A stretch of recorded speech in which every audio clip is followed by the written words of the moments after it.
నమస్తే వల్ల ఎరికే కదా నేనెవలో నేను మీ 690 పాపన్నని ఇవాళ కూడా కొత్త కొత్త ముచ్చట పట్టుకొని మీ ముంగడికి వచ్చిన మరి ఏందో సక్కా పోయి చూద్దాం పారి.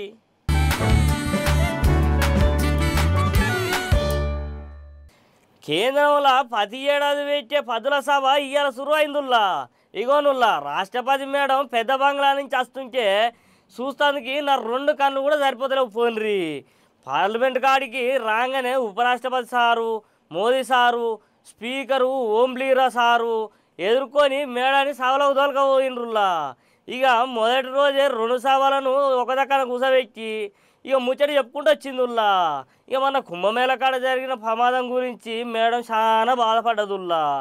రానున్న రోజులల్లా ప్రభుత్వం ఏం చేయబోతుందో కార్యాల గురించి వివరంగా చెప్పిందుల్లో పాలు మీరు కూడా ఏనుండ్రి సుమి. और नीतियों का जो पूरा खाका है इसका पूरा दर्पण जनता देख सकेगी गहराई और किस आत्मसम्मान के साथ करते हैं। ये पारंपरिक सम्मान केवल राष्ट्रपति के लिए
स्वामित्व कार्ड जारी किए गए।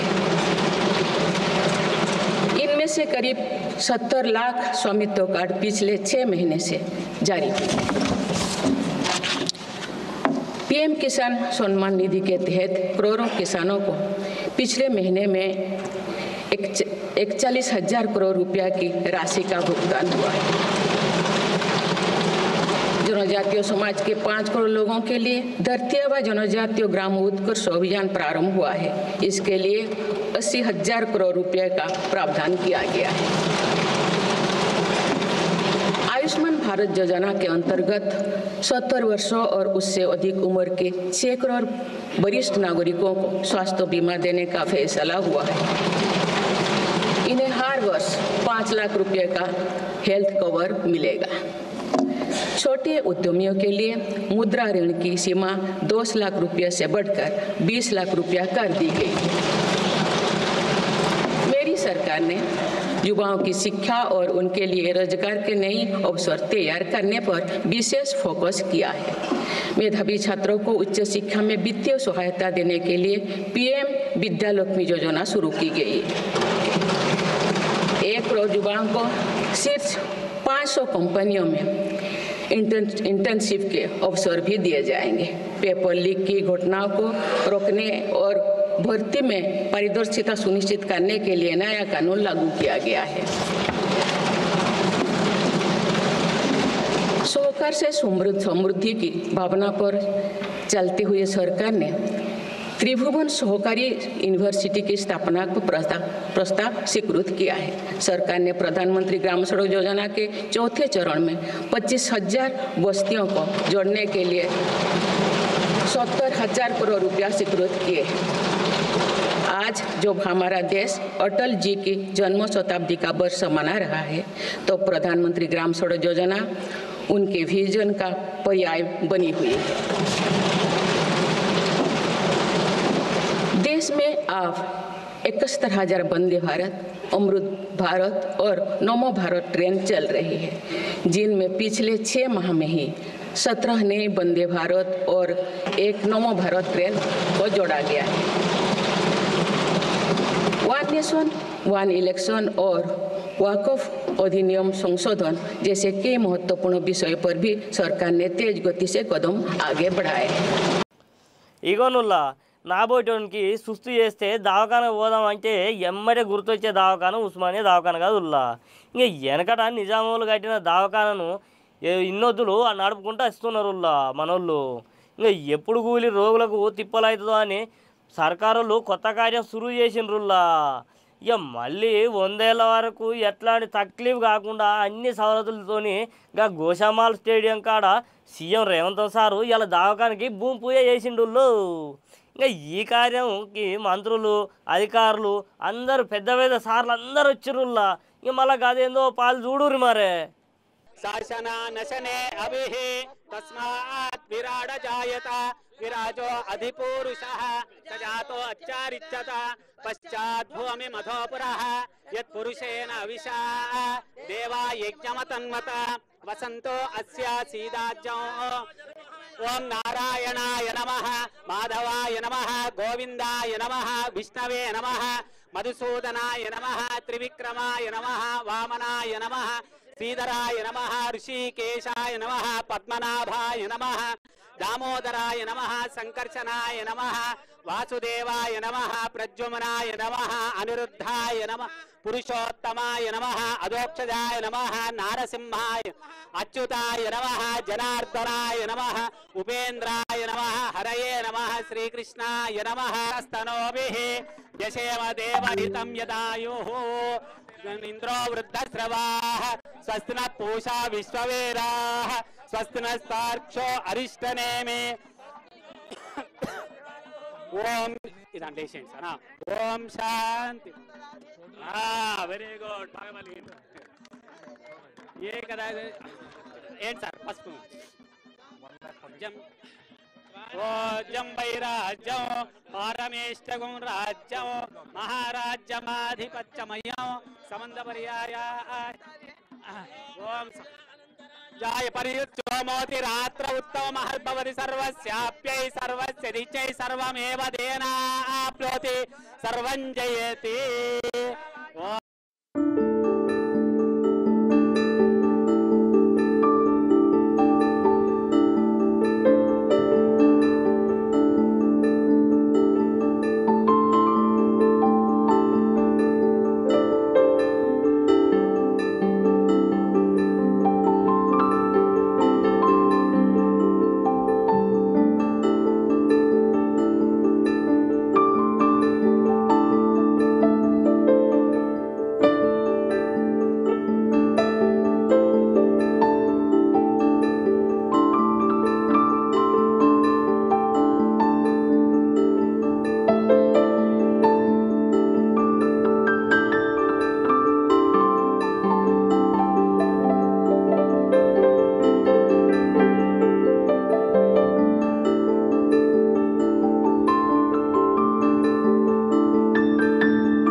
సెంట్రల్ సర్కార్ వాళ్ళు గా పద్మ అవార్డును ఇచ్చడేమో కానీ తెలంగాణలో పెద్ద పంచాయతీ మోపు చేసిరుల్లా.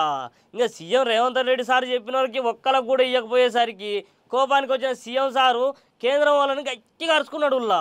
ఇక ఈ ముచ్చట తెలిసిన బండి సారు గద్దర్ సార్కు ఇచ్చే ముచ్చటే లేదని ఒక్క తీర చెప్పుకొచ్చిండుల్లా. ఇంకా ఇదేముంది అంత మాట అంటామని కాంగ్రెస్ పార్టీ వాళ్ళు బండి సారుకి దిక్కి బొమ్మని కాలేసిరుల్లా. మా సార్కు తప్పేం లేదు ఉన్నమాట చెప్పిండని కరీంనగర్ కాడ బండి సంజయ్ అభిమానులు ఆయన బొమ్మకి పాలతోడి అడిగినరుల్లా. ఇగోనుల్లా గిట్ట ఉంది మన తాన రాజకీయం.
तलके तलके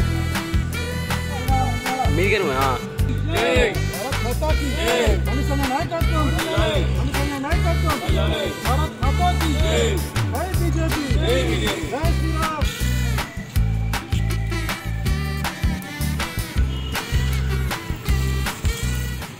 అభివృద్ధి కుంటుపడింది. రైతు బంధు ఇస్తాను అది అటైపోయింది. టిక్ టిక్ టిక్ టిక్ అని అది మెసేజ్ వస్తుంది, మీ అకౌంట్లో డబ్బులు పడతాయి అన్నారు. ఎవరో టిక్ టిక్ పట్టింది, మీ ఇంట్లో గడలలో టిక్ టిక్ తప్ప రైతుల ఖాతాలలో రైతుల ఫోన్లు ఎక్కడ కూడా డబ్బులు వల్లే రాష్ట్ర ప్రభుత్వం డబ్బులు వేయలే. అందుకే రైతులు కూడా అందరూ కూడా మీ ప్రభుత్వాన్ని విమర్శిస్తున్నారు. అనేకమైన అంశాల పట్ల తెలంగాణ ప్రజలు మీపై విమర్శిస్తూ ఉన్నారు, మీపై నిరసన వ్యక్తం చేస్తున్నారు. ఒక్కరికి ఇల్లు ఇయ్యలే, మీరు వచ్చి 14 ఏళ్ళ కాలం దాటింది, ఒక్కరికి కూడా ఇల్లు ఇయ్యలే. అలాగే సొంత భూమి ఉన్న వాళ్ళు కూడా 5 లక్షల రూపాయలు ఇస్తారు, ఎవరికి ఇయ్యలే. రైతు బీమా లేదు, రైతు బంధు లేదు. ఇప్పటికిప్పుడు తెలంగాణ వ్యాప్తంగా కూడా మా కరీంనగర్ జిల్లాలోనే అనేక హాస్పిటల్స్లలో కూడా 1300 కోట్ల రూపాయలు పెండింగ్ పడేట. ప్రతి హాస్పిటల్లోకి ఒక 200 కోట్ల రూపాయలు ఒక్కొక్క హాస్పిటల్ చెల్లించేది ఉంది. ఆరోగ్యశ్రీ పథకం అటైపోయింది. ఆరోగ్యశ్రీ పథకం పోతే ఈ పేద ప్రజలు కూడా డబ్బు లేని పేద ప్రజలు హాస్పిటల్కి వచ్చారు, అక్కడ బోర్డు చూసి వాళ్ళు గుండెలు బాదుకుంటున్నారు. ఆరోగ్యశ్రీ పథకం నిలుపుదల చేసినావు, ఆ బకాయిలు కూడా చెల్లించలేవు. అది రేవంత్ రెడ్డి గారు తప్పు, కాంగ్రెస్ ప్రభుత్వం తప్పు.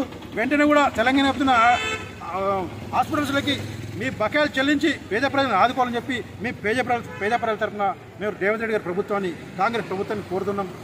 మీ ప్రభుత్వం వచ్చిన తర్వాత ఒక్క వర్గం కూడా సుఖంగా సంతోషంగా లేరు. రైతులతో పాటు రియల్ ఎస్టేట్ కూడా జామ్ ఉన్నది, రియల్ ఎస్టేట్ కుంటుపడింది. తెలంగాణకు రెవెన్యూ లేదు, ఎక్కడికక్కడ అభివృద్ధి ఆగిపోయింది, కుంటుపడింది. చేతులు ఎత్తేసారు, అప్పులో కుప్ప చేసినాం. కేసీఆర్ గారు అయితే ఎంత వేల కోట్ల అప్పు తెచ్చిర్రు, దానికి రెట్టింపు అప్పు రేవంత్ రెడ్డి గారి ప్రభుత్వం చేస్తూ ఉన్నది కనుక తెలంగాణ అభివృద్ధిలో వెనుకబడిపోయింది. టూరిజం అసలే లేదు.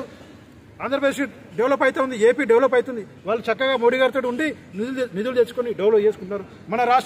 మన రాష్ట్రం డెవలప్ లేదు. ఇక్కడికి వచ్చే పరిశ్రమలన్నీ కూడా, కంపెనీలన్నీ కూడా అటు ఏపీకి తరలిపోతున్నాయి, కర్ణాటకకు తరలిపోతున్నాయి. అది మీ చేతగాని తలం వల్ల ఇదంతా జరుగుతుంది. మీరు కేంద్రంతో సైక్యత ఉండి, మీరు కూడా ఇక్కడ నాయకులతో సైక్యత ఉండి నిధులు తీసుకొచ్చి అభివృద్ధి చేస్తే అది తెలంగాణ ప్రజలకు బాగుంటుంది. తెలంగాణ ప్రజలు సుఖంగా సంతోషంగా ఉంటారు, తెలంగాణ అభివృద్ధి చెందుతుంది. ఈ విధంగా చేయాల్సింది పోయి మా నాయకుడు దిష్టిబొమ్మలు పెడతాం, మా నాయకుడిని విమర్శిస్తాం. మా నాయకుడు ఏది తప్పు చేయలే, మా నాయకుడు ఉన్నది ఉన్నట్టు మాట్లాడిండు, బరాబర్ మాట్లాడిండు, చిత్తశుద్ధితో మాట్లాడిండు, నిజం మాట్లాడిండు. మా నాయకుడు ఎక్కడ అబద్ధం మాట్లాడలే, ఉన్న రూటు మాట్లాడు. కావాలంటే బహిరంగ చర్చకు రండి, మేము బహిరంగ చర్చకు వస్తాం. మీరు ఎవరు వస్తారు రండి, మీరు ఎక్కడికి రమ్మంటారు చెప్పండి, మేము వస్తాం అని చెప్పి ఈరోజు మా నాయకుడికి మీరు చేసిన మకిలీ పనికి మేము ఈరోజు పాలతో శుద్ధి చేసుకొని మా నాయకుడిని పాలతో కడుక్కొని మచ్చలేని నాయకుడిని మేము తెలంగాణ వ్యాప్తంగా కూడా అనేక ప్రాంతాలలో కూడా ఈరోజు పాలాభిషేకంతో సంజయాన్ని చిత్రపటాన్ని పాలాభిషేకం చేస్తూ మా నాయకుడిని మేము గౌరవించుకుంటున్నాం. ఇలాంటి చెత్తగాళ్ళు ఇష్టం తగినంత మాత్రాన మా నాయకు ఏం కాదు అని చెప్పి సందర్భంగా కోరుకుంటూ తెలంగాణ రాష్ట్రం అభివృద్ధి చెందాలంటే భారతీయ జనతా పార్టీతో సాధ్యమని చెప్పి సందర్భంగా తెలుపుకుంటూ అందరికీ కూడా నమస్కారం తెలుస్తూ భారత్ మాతాకి భారత్ మాతాకి. బండెనుక బండి గట్టి 16 బండ్లు గట్టి ఏ బండ్లే పోతావు కొడుకో నైజాము సరకరోడ నా జీలమిచ్చినవురో నైజాము సరకరోడ నా జీలమిచ్చినవురో నైజాము సరకరోడా అని ఆయన పాటలతోని దద్దరిల్లిచ్చే గొంతు పుట్టిన రోజుల్లో ఇలా మన గద్దరన్న లేకపోయినా ఆయన పాటలు చిరకాలం నిలిచిపోతాయి. ఉల్లో గద్దరన్న కొడుకు గా ఓయో కాడికి వచ్చి ఘనంగా జయంతి షురూ చేసిండుల్లా. మరి గాడికి కూడా ఓ పాలు పోయి చూద్దాం పార్రి. బండెనుక బండి గట్టి 16 బండ్లు గట్టి ఏ బండ్లే పోతావు కొడుకో నైజాము సరకరోడ నా జీలమిచ్చినవురో నైజాము సరకరోడ నా జీలమిచ్చినవురో నైజాము సరకరోడా అని ఆయన పాటలతోని దద్దరిల్లిచ్చే గొంతు పుట్టిన రోజుల్లో ఇలా మన గద్దరన్న లేకపోయినా ఆయన పాటలు చిరకాలం నిలిచిపోతాయి. ఉల్లో గద్దరన్న కొడుకు గా ఓయో కాడికి వచ్చి ఘనంగా జయంతి షురూ చేసిండుల్లా. మరి గాడికి కూడా ఓ పాలు పోయి చూద్దాం పార్రి.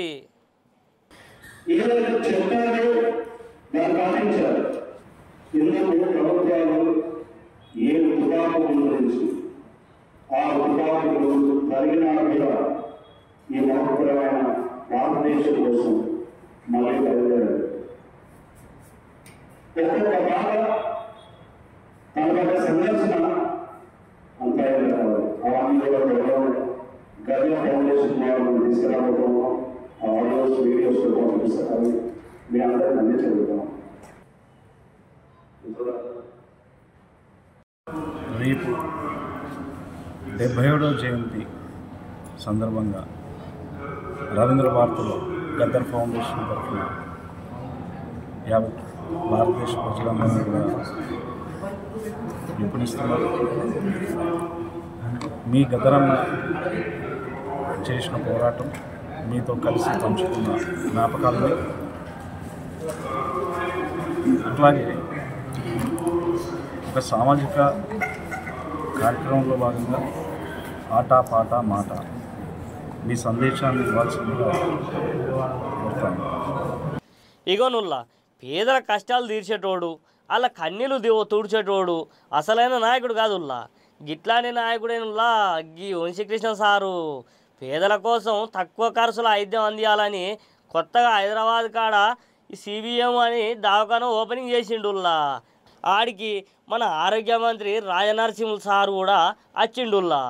ఇక ఆడికి ఎక్సైజ్ మంత్రి Jupalli sir, MP Mallu Ravi sir, ఈ MLC Damodar sir, LB Nagar MLA Sudhakar sir, Kalwakurthy MLA Kasireddy Narayana Reddy sir, MLA Rajesh sir, Ibrahimpatnam MLA Malreddy Rangareddy sir, Madhu Yashki sir, కార్పొరేటర్లు మధుసూదన్ సారు, వెంకటేశ్వర రెడ్డి సార్లు, రామ్మోహన్ గౌడ్ సారు, ఇట్లా పెద్ద పెద్ద వాళ్ళందరూ ఆడికి వచ్చిర్రుల్లా. ఇంకా ఎంతైనా మన నల్లమల్ల ముద్దుబిడ్డ వంశీకృష్ణ సారు.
నేను 1998 నుంచి ప్రాక్టీస్ చేస్తూ ఉన్నాను. మొట్టమొదటి హాస్పిటల్ సిబిఎం హాస్పిటల్ అచ్చంపేట. ఈ హాస్పిటల్ మా ఫాదర్ పేరు మీద చిక్కుడు బాలయ్య మెమోరియల్ హాస్పిటల్. మరి సేవా దృక్పథంతో పెట్టినటువంటి హాస్పిటల్. అది చివరికి నాకు ఎమ్మెల్యే స్థాయికి తీసుకొచ్చిన నా హాస్పిటలే, నా సర్వీసే. కాబట్టి ఇప్పటికీ 28 సంవత్సరాలు నేను వైద్య రంగంలో సేవలు చేస్తూ ఉన్నాను. మరి దాంట్లో భాగంగానే ఇవాళ సిబిఎం హాస్పిటల్ నేను నాతో పాటుగా మా శ్రీనివాసాచారి, కటకం శ్రీనివాసాచారి అని మా ఫ్రెండే, ఇద్దరం కలిసి 50% అంటే 50-50లో పెట్టాము. వాళ్ళ ఇంట్లో 3 డాక్టర్లు ఉన్నారు, మా ఇంట్లో 4 డాక్టర్లు. మాతో పాటుగా కన్సల్టెంట్స్ను, తర్వాత సూపర్ స్పెషాలిటీ డాక్టర్స్ కూడా తీసుకొచ్చి అత్యాధునికమైనటువంటి వైద్య సేవలు సామాన్యునికి అందుబాటులో తేవాలి. ఆ ఉద్దేశంతో ఈ హాస్పిటల్ పెట్టడం జరిగింది.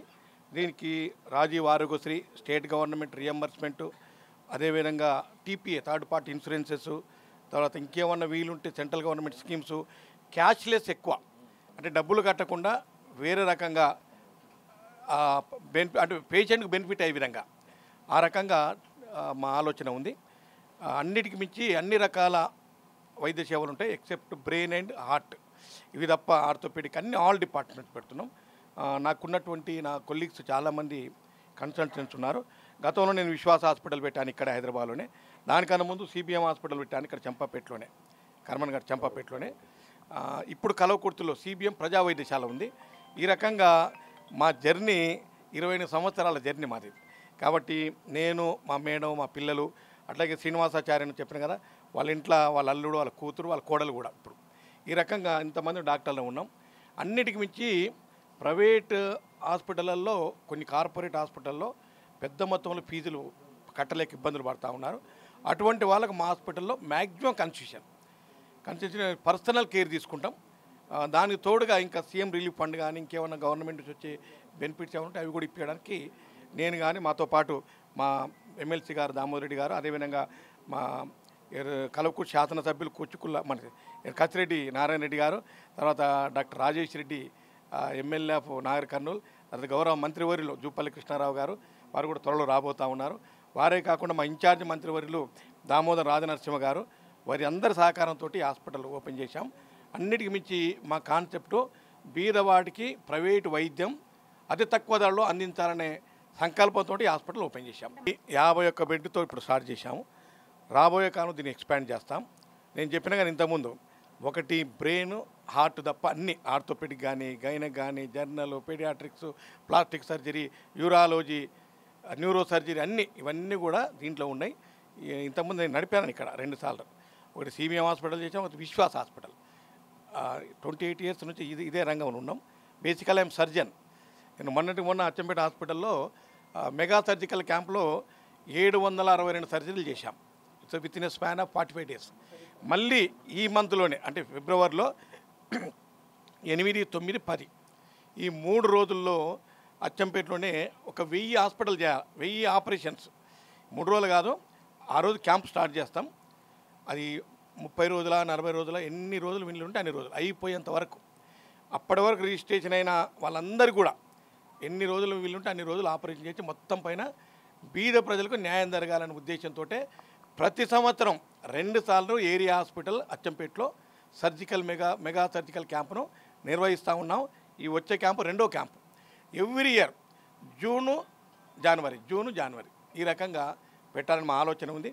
త్వరలోనే ఈ చెంచుపెంటలలో క్యాంపులు పెడదామని అనుకుంటున్నాం ఈ మంత్లోనే. అంటే మాది సిబిఎం ట్రస్ట్, ఈ ట్రస్ట్ ద్వారా అక్కడ కూడా ఒక క్యాంప్ పెడతాం.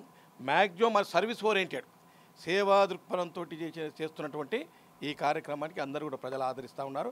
రాబోయే కాలంలో మరింత వైద్య సేవలు అందించడానికి మేము శక్తివంచన లేకుండా ప్రయత్నం చేస్తాం.